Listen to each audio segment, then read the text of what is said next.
तो आज के वीडियो में हम लोग माइकेलिटी द मिस्ट्री कैट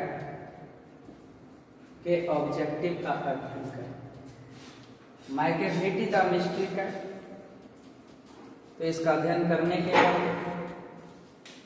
एक दो पॉइंट फिर से जान लें कि माइकेलिटी द मिस्ट्री कैट के कवि का नाम टी.एस. एलियट है।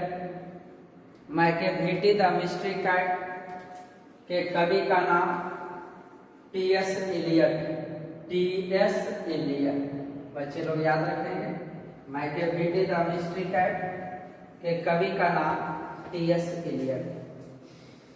टी.एस. एलियट का जन्म 1888 में हुआ और इनकी मृत्यु 1965 में। 1888 में जन्म लिए थे, 1965 ईस्वी में इनकी मृत्यु। आप लोग को यह भी पता होगा कि इन्हें नोबेल प्राइज दिया गया था 1948 ईस्वी में, 1948 में लिटरेचर के क्षेत्र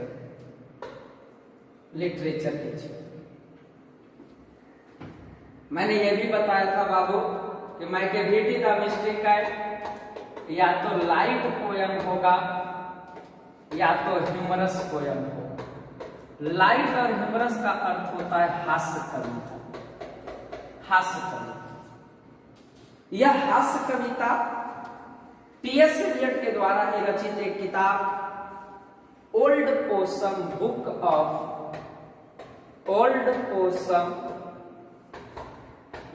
ऑफ प्रैक्टिकल कैट्स से ली गई। बाकी तो माइकेलिटी का इसमें वर्णन है और आप लोग माइकेलिटी के बारे में पढ़े ही थे कि mystery cat, hidden park, criminal cat, इसलिए हम लोग डायरेक्ट इसके क्वेश्चन करेंगे। लेकिन क्वेश्चन सोल्यूशन करने के पहले आप ऑप्शन को ध्यान से देखिए और मेरे आंसर बोलने के पहले आपको आंसर सोच लीजिए। तो हम लोग स्टार्ट करते हैं क्वेश्चन नंबर फर्स्ट। पहला क्वेश्चन है कि माइकेलिटी द मिस्ट्री कैट कविता का नाम हैज बीन रिटेन बाय, लिखी गई। चार ऑप्शन, ए में डी.एच. लॉरेंस, बी में वाल्टर डेलामे, सी में टी.एस. एलियट और आपका डी में बाबू ऑप्शन है कमला दास। चार में से एक चुनकर बता कि माइकेलिटी द मिस्ट्री कैट किसके द्वारा लिखी गई। तो हमारे बच्चों को पता होगा कि माइकेलिटी द मिस्ट्री कैट के रचयिता टी.एस. एलियट है। That means option number C is the right answer, TS. Eliot. Question number second कहता है माइकेलिटी इज फुल ऑफ भरी हुई। कह रहा कि माइकेलिटी इज फुल ऑफ भरी हुई। ऑप्शन नंबर ए हैप्पीनेस, खुशी से, सैडनेस, उदासी से, सेल्फिशनेस, स्वार्थीपन की भावना से और डिसीटफुलनेस, चतुराई से। डिसीटफुलनेस, चतुराई से। तो मैंने बताया था एक कविता में एक लाइन आया था कि there never was a cat of such deceitfulness and suavity. ऐसा चतुर और धूर्त बिलार कभी नहीं हुआ था। That means Macavity is full of deceitfulness. Option number D is the right answer. आपका D number right answer. Question number third, Macavity is called, Macavity को कहा जाता है। Option number hidden palm, exposed palm, palm में जवाब देना है बाबू, नॉटी पाम, मिस्ट्रियस पाम। देखिए मिस्ट्रियस पाम नहीं, मिस्ट्रियस कैट कहा जाता है, लेकिन सब में पा है। तो इसे छिपे पंजे, दैट मीन्स हिडन पा कहा जाता है। That means right answer A number होगा। अगर काइट रहता तब मिस्ट्रियस काइट होता, लेकिन पा है हिडन पा होगा। That means option number A is the right answer, hidden पा हो जाएगा ऑप्शन नंबर ए। चलिए हम लोग क्वेश्चन नंबर 4 की ओर बढ़ते हैं। क्वेश्चन नंबर 4 में बोल कि माइकेविटी इज द बाइफलमेंट। बाइफलमेंट आश्चर्यजनक वस्तु, हतप्रभ कर देने वाली वस्तु। केरल है भाई स्कॉट यार्ड, स्कॉटलैंड की पुलिस के, लेनिन यार्ड, यार्ड में पुलिस होता है, बाइकॉट यार्ड और माइकोट यार्ड। आप लोग को पता होगा कि माइकेविटी बाइफलमेंट है, हतप्रभ कर देती है, आश्चर्यचकित कर देती है स्कॉटलैंड की पुलिस को। दैट मीन्स स्कॉट यार्ड हो जाएगा। Option number A is the right answer, option number A Scott Yard हो जाएगा। नेक्स्ट क्वेश्चन बढ़ते हैं। कहता है टॉल एंड थिन, लंबी और दुबली पतली है। बहुत सिंपल क्वेश्चन, लंबी और दुबली पतली कौन है? लाइकेविटी, माइकेविटी, साइकेविटी और नाइकेविटी। बच्चे को पता होगा कि लंबी और दुबली पतली माइकेविटी है। Option number B is the right answer, Macavity हो जाए। चलिए नेक्स्ट क्वेश्चन। कहता है ये master of criminal, master criminal है, महाअपराधी कौन है? माइकेविटी, राइकेविटी, नाइकेविटी, रोज। तो मास्टर क्रिमिनल माइकेविटी है, माइकेविटी की चर्चा हुई है। That means option number A is the right answer. Question number 7, Macavity is a, Macavity है एक डॉग, लायन, कैट, रैट।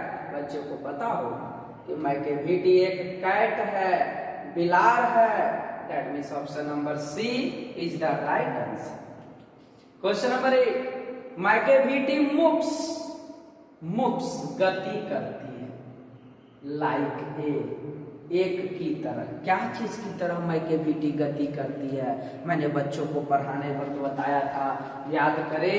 जब बच्चे याद करेंगे तो उन्हें पता होगा कि माइकेविटी मूव्स लाइक ए स्नेक, एक सांप की तरह गति करती है। क्योंकि कविता में एक पंक्ति आई थी कि he sways his head from side to side, movement like a snake, एक सांप की गति की तरह। तो Macavity moves like a snake. Question number 9, कहता T S. Eliot was born in, T S. Eliot का जन्म हुआ था, बच्चे आसानी से बता सकते हैं 1888 से।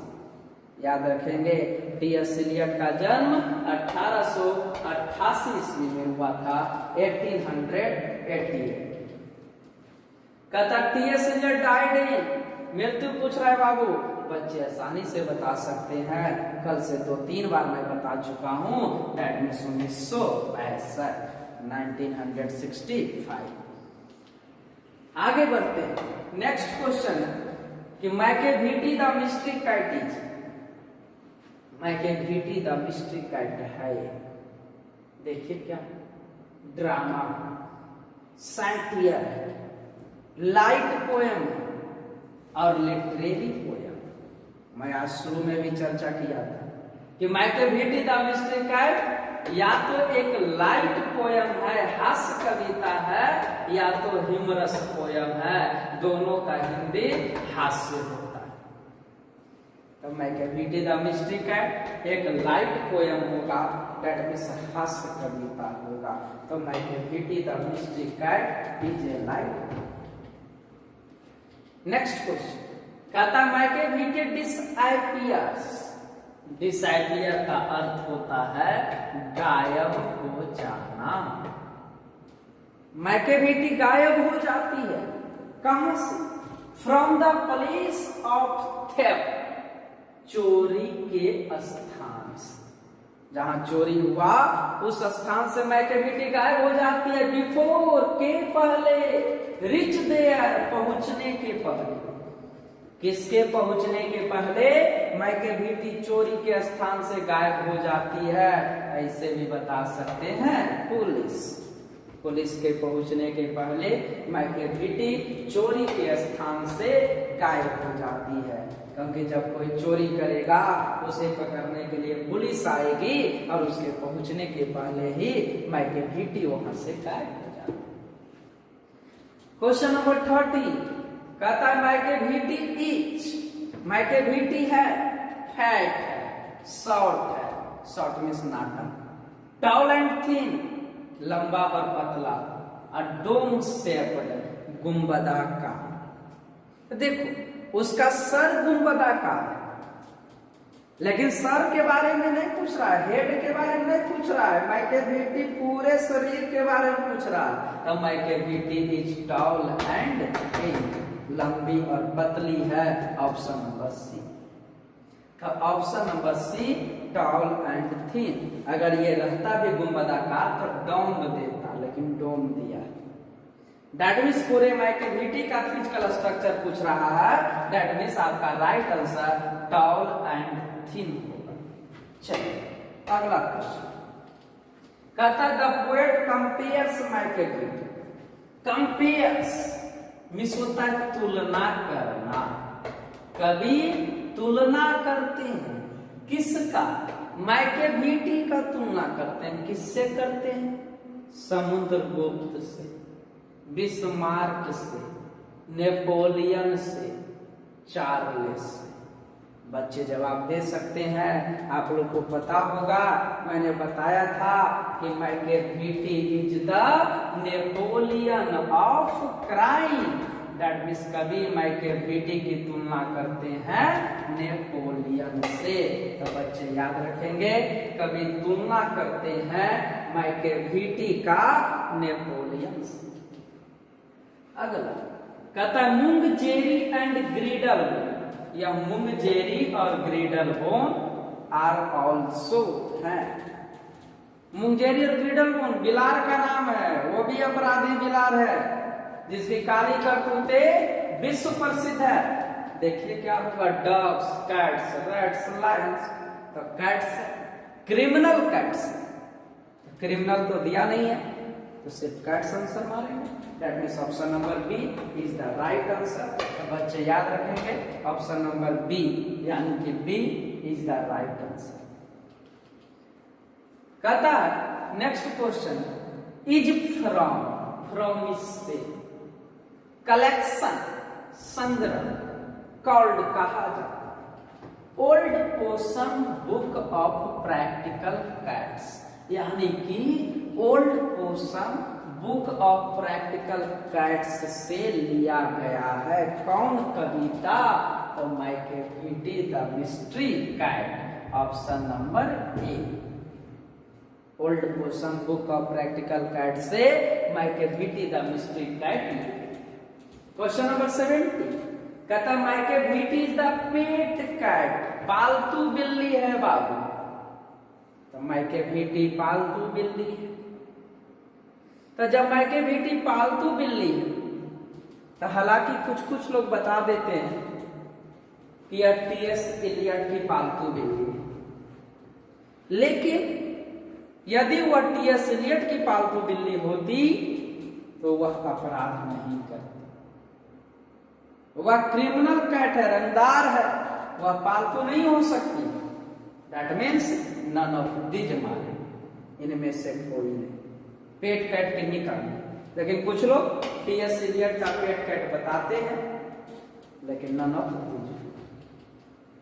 कहता है ये जिंजर कैट, दुबली पतली बिल्ली। देखो दुबली पतली बिल्ली कौन है? मायके बेटी, पायके बेटी, रामा बेटी, नन ऑफ दीज।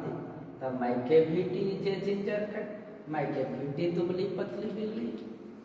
कहता हु फाइंड्स, कौन पाती है मायके बेटी को लेजी, आलसी एंड हाफिज, और अर्धसुप्ता अवस्था। कह रहा है कि मायके बेटी को कौन आलसी और अर्धसुप्ता अवस्था में पाते हैं? अरे बाबू मायके बेटी आलसी नहीं है, अर्धसुप्तावस्था में नहीं रहता है, वो तो हमेशा जागा रहता है। दैट मीन्स कोई नहीं पाएगा, नन ऑफ दीज होगा। इसमें भी बहुत सारे लोग टी.एस. इलियट बता देते हैं, लेकिन क्वेश्चन देखो, कहता कौन पाते हैं मैकेभिटी को लेजे और हाफेज में। और आपने कविता में पढ़ा होगा कि वह हमेशा वाइड अवेक रहता है, जागृत अवस्था में, हाफेज लीप रहता ही नहीं। None of this is the right answer. चलिए अगला क्वेश्चन चलिए। कहता the best land has been composed by. यह बेस्ट लैंड एक किताब का नाम है, और इसके साथ साथ दो किताब और याद रखिएगा, एक बेस्ट लैंड हो, उसके बाद एक आस वेडनसडे, आस वेडनसडे, और एक आपका फोर क्वार्टर्स, एक आस वेडनसडे हुआ और एक फोर क्वार्टर्स। तीनों किताब को नाम याद रखेंगे, बेस्ट लैंड, आस वेडनसडे, फोर क्वार्टर, और तीनों की रचना टी.एस. इलियट ने की। बेस्ट लैंड, आस वेडनसडे, फोर क्वार्टर्स, इन तीनों कविता की रचना टी.एस. इलियट ने की है। तो TS. Eliot is the right answer, option number A. Next question कहता मैकेभिटी इज एन, मैकेभिटी है एक आउटला, कानून से परे। कानून आज तक कुछ नहीं बिगाड़ पाया, कानून के चंगुल में अबे नहीं किए। क्रिमिनल्स है, देखो इसमें भी कुछ लोग क्रिमिनल्स मार देते। अरे बाबू यहाँ पर आइन है, और आइन मिस होता है एक, और एक के साथ क्रिमिनल्स कभी होगा ही। तो मैकेभिटी क्रिमिनल्स नहीं, आउटला, कानून से पर। अगर आउटला कानून से पर, ये क्रिमिनल्स नहीं, क्रिमिनल रहता तब हो सकता था, और उसमें भी आइन लगा हुआ है। तो ये कॉन्सोनेंट के पहले कभी आइन लगने करेगा। आइन है तो आओ तो आ स्वर, बाकी सब व्यंजन वर्ण।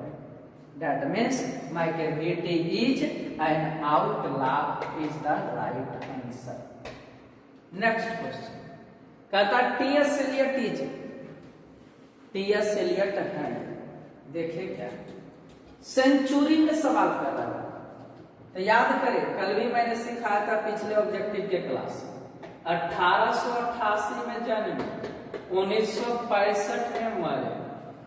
तो जब मरे तो 1965, स्टार्टिंग का 19 है, इसमें एक जोड़िए, 19 एक 20, दैट मीन्स ये 20वीं सदी, 20th सेंचुरी के पोएट। जब भी डेथ हुआ है उसके स्टार्टिंग में एक जोड़ देना है, तो 20th सेंचुरी, 20वीं सदी हो जाएगा। तो right answer A number, 20th century. कहता Macavity can defeat, defeat means चुनौती देना, इसलिए इसका साइन चैलेंज हो गया। देखो मैकेभिटी कैन डिफी, मैकेभिटी चुनौती दे सकती है, चैलेंज कर सकती है। किसको देगी? देखो तो बाबू पढ़े थे, ला को, कानून को चुनौती दे सकती। Option number C is the right answer. Next question करता है कि ही इज ब्रोकन, मैकेभिटी क्रिया है, वह तोड़ती है। एवरी ह्यूमन लॉ, प्रत्येक मानव के नियमों को इज टेकन फ्रॉम, ली गई है। तो मानव का नियम तोड़ती है कौन? मैकेभिटी। दैट मीन्स यह पंक्ति मैकेभिटी द मिस्ट्री कैट से ली गई है। Option number D is the right answer, Macavity the mystery cat. Next question कहता and when the foreign office find, और जब विदेशी कार्यालय पाता है ए ट्रीटी गोन अस्ट्रे, एक समझौता संधि का उल्लंघन, रिटन बाय, लिखी गई। तो ये पंक्ति मैकेभिटी द मिस्ट्री कैट से ली गई, और मैकेभिटी द मिस्ट्री कैट के कवि का नाम TS. Eliot. That means option number C is the right answer, TS. Eliot. TS. Eliot आपका राइट आंसर हो जाए। कहता मैकेभिटी इज ए फिंड, ये क्वेश्चन पूछा हुआ है बोर्ड एग्जाम में। फिंड शैतान है, शेप आकार में, कौची के आकार में, तब बिलार के आकार में, बिलार के भेष। तब Macavity is fiend in feline से, कविता की एक पंक्ति भी कह सकते हो। तब Macavity is fiend in feline से, बिलार के भेष में शैतान। Option number C is the right answer. Next question कहता Ash Wednesday is written by, देखो कुछ देर पहले भी आया, एक आस वेडनेसडे, एक 4 क्वार्टर और एक बेस्ट है। तो आस वेडनेसडे की रचना टी.एस. एलियट ने किया है। TS. Eliot is the right answer, option number B. कहता टी.एस. एलियट वाज बोर्न, जब मैं कविता पढ़ा रहा था तो उसके पहले वीडियो में बताया था कि टी.एस. एलियट का जन्म यूएसए में हुआ था, लेकिन जाकर बस गए थे इंग्लैंड में, लेकिन जाकर बस गए थे इंग्लैंड में। यूएसए में जन्म लिए थे लेकिन बस गए थे इंग्लैंड में। और टी.एस. एलियट को नोबेल प्राइज मिला था लिटरेचर के क्षेत्र में। कब मिला था? 1948, दैट मीन्स 1948 ईस्वी। तो टी.एस. एलियट को नोबेल प्राइज मिला था लिटरेचर के क्षेत्र में 1948 ईस्वी। माई कैविटी है, कौची है? अपराध का नेपोलियन है, नेपोलियन ऑफ क्राइम हो जाएगा। और माई कैविटी आउटवार्डली, बाहर से सम्माननीय है, और सम्माननीय का अंग्रेजी रेस्पेक्टेबल होता है। तो Macavity is outwardly respectable. Napoleon of crime 1948 में नोबेल प्राइज मिला, यूएसए में जन्मे थे लेकिन बस गए थे इंग्लैंड में। तो यूएसए में इनका जन्म हुआ था बाबू, और इंग्लैंड में ये बस गए। आगे कहता है कि Macavity power of levitation, power of levitation, हवा में उड़ने या तैरने की शक्ति। तो माई कैविटी के हवा में उड़ने और तैरने की शक्ति कर देता है अस्टेयर, अचंभित कर देता है। किसको? फकीर को। तो फकीर को अचंभित कर देता है। माई कैविटी के हवा में उड़ने और के साथ तैरने की शक्ति को देखकर एक फकीर भी आश्चर्यचकित हो जाता है। और Macavity the mystery cat is taken from, Macavity the mystery cat ली गई है क्या चीज से? Old possum book of practical cat से। यह कविता old possum book of practical cat से, तीनों बुक का नाम है waste land, Ash Wednesday, 4 quarter, तीनों की रचना टी.एस. एलियट ने की है। और माई कैविटी को जो है हम लोग हिडन पार्ट कहते हैं, छिपे पंजे कहते हैं। तो यदि आप इतना देख ले तो मैं समझता हूँ इससे बाहर का ऑब्जेक्टिव नहीं आएगा। इसलिए बार बार इसे 1-2 बार पढ़ ले और आप वीडियो को अधिक से अधिक देखें, ताकि आप कविता का हिंदी भी कर सके। और हिंदी करने के लिए सीख जाते हैं, आसानी से आपका सारा कुछ बनेगा।